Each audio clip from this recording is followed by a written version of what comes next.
وفاة الفنانة نيفين مندور بطلة فيلم اللي بالي بالك. توفت 53 سنة. كل ما تريد معرفته عن نيفين مندور فيحاء فيلم اللي بالي بالك. نيفين مندور اتولدت سنة 1972. بدأت تمثل من وهي صغيرة في مسرح المدرسة والجامعة. 2003 المخرج وائل إحسان قدمها في فيلم اللي بالي بالك بدور مدام فيحاء زوجة رياض باشا المنفلوطي قدام محمد سعد، ودور عمل بصمة وما يتنسيش. 2005 ظهرت في مسلسل رجالك اسكندرية.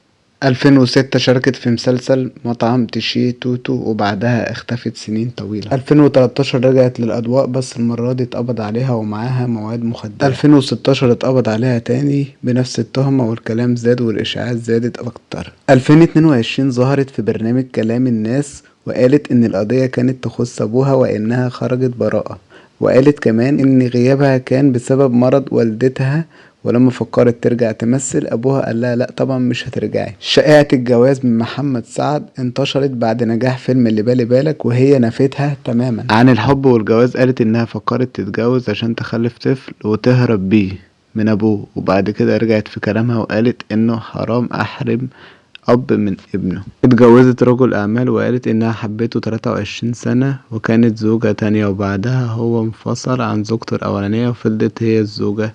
النهاردة 17 ديسمبر نيفين مندور توفت عن عمر 53 سنة بعد حريق في شقتها. في النهاية ربنا يرحمك ويغفر لك، ادعوا لها.